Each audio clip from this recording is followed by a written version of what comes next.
There is a big problem with the MCU. Let's talk about it. One of the most overlooked characters in the franchise, Antman has been a favorite of mine since his MCU debut back in 2015. He's a funny dude that gets big and small. Pause. What's not to like about that? While the first movie didn't have the best reviews, I actually really enjoyed it, and I always put it pretty high on my MCU ranking. Ant-Man and the Wasp, on the other hand, But last year, with the announcement and trailer release of Antman and the Wasp: Quantamania, that is such a long title, I thought we were about to witness greatness with the big reveal of Kang, who's supposed to be the big bad villain in the new phase of MCU. But after what happened with phase 4, I should have known that it was too good to be true. So let's just rip off the band-aid and talk about everything that's bad in Ant-Man and the Wasp: Quantumania. This is a spoiler warning for Ant-Man Quantumania. For those of you that want to watch it, I recommend clicking off, or for those of you that don't care to watch it, I recommend sticking around and hearing what I have to say. There are 2 words I would use to describe this movie. Too much. There is way too much going on in this movie. You've got the rebellion against Kang. You have Kang himself. You have MODOK. You have Janet's history with Kang. You have the ants. You have Bill Murray. There was just so much going on that we, the audience, could make 0 connections to any of the characters on screen. Look back at some of the movies in phase 1, 2, or 3. Every movie has a clear and concise plot that is super easy to follow. Iron Man gets captured, doesn't want to sell weapons. His co-worker doesn't like that, so he tries to steal his weapons and kill him. That's it. Now it just seems that the writers are just trying to make some big plot jambalaya by throwing in random storylines and random characters, thinking that we're just gonna eat it up and enjoy it. Like, who is this chick? Who is this Pathfinder looking robot dude? Why are we trying to sympathize with them? There's just so many main characters in this movie, they barely even focus on the Wasp, and her name is in the title of the movie. You've got Scott, you've got Kang, you've got MODOK / Darren, you've got Cassie, you've got Hope, Hank, Janet, the rebel leader, the rebels himself, the mind reader looking dude, the Pathfinder looking dude, the ants. Why are there so many main characters and only 3 of those are like side / support characters? It's way too much for us to be able to focus on one character and sympathize and pull from that one character. Another thing, this is kind of small, but it really pissed me off. Why are there so many scenes where the main characters get held captive by guards and then they just break away by stealing their gun or just stomping on their foot? If someone subscribed to me every time I watched a main character break out of a guard's arms, I'd be at more subscribers than I'm at now. That definitely was not me trying to plug in that you guys should subscribe. Another huge issue I had with this movie is it is just like every single phase 4 project we've seen, and that being there are 0 raised stakes anymore. Everyone just gets brought back to life, or there are alternate reality versions of themselves. The last time we saw any sort of raised stakes was in Spider-Man No Way Home, but even before Spider-Man No Way Home, in phase 4 there were 0 raised stakes in any of these movies. We shouldn't have to wait for the big team up or Avengers movie where we see some sort of loss or consequences for the actions of the heroes. I mean, I really thought Scott was going to sacrifice himself to save his family because that is his motivation. That is what makes him a hero. I mean, when Scott says, I don't have to win.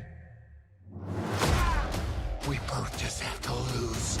that is something that someone who was about to die would say. But of course, Wasp just jumps through the portal and saves him after getting his ass handed to him by Kang. Alright, so Hope jumped through a closing portal to save Scott from dying.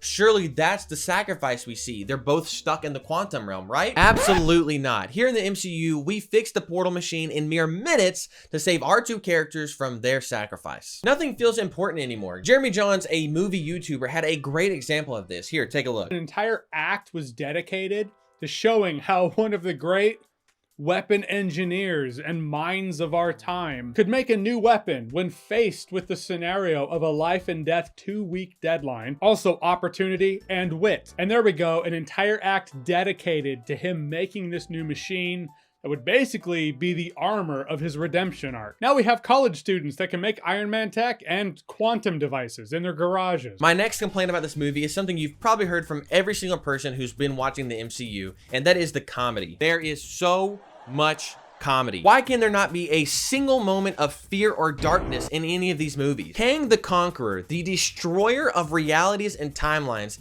is jokingly getting interrupted by Ant-Man. Make us realize how bad and villainous this character is. I mean, I can't take a villain serious when the movie doesn't take them serious. I know, it's a complaint that every single MCU fan has been talking about for years, but it is an issue and it really bogs down the impact that Kang is supposed to be a huge bad bad guy. Oh my gosh. Don't even get me started on MODOK. This was the biggest waste of a character I've ever seen in the MCU. He was literally just made into some laughing stock floating head. They so easily just could have kept his mask on the entire movie and it would have been fantastic. But even if they did keep his mask on the entire movie, they just kill him at the end. Like, what? MODOK is a huge character that plays such a vital and pivotal role in Marvel, and he's just killed off that easily? Some other gripes that I have with the movie that I'm not going to go into huge detail about are Hope, aka the Wasp, felt so much like a side character. Another small gripe I had is I realized that the MCU is pulling these big actors like Bill Murray and Russell Crowe in,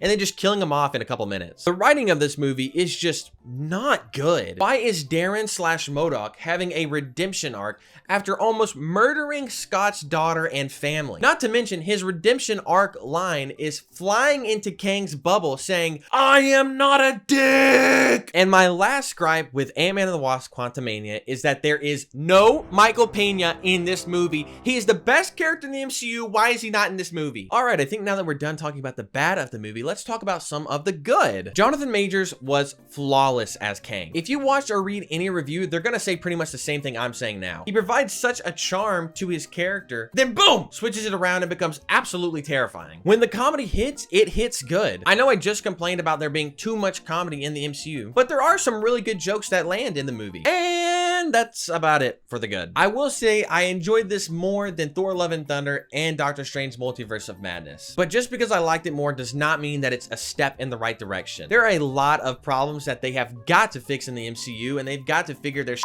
out. Now, there's no telling what the next couple years of the MCU is going to bring, you know, if it's going to be the same bad movies with terrible writing, or if we're going to see some sort of redemption. Oh gosh. If we're going to see some sort of redemption in these stories, all one can do is hope. No Van Dyne. But thank you so much for listening to some random kid in Alabama talk about movies. I appreciate it, and I hope you have an amazing day. Make sure you check out some of my other videos, and I will see you in the next review. Goodbye.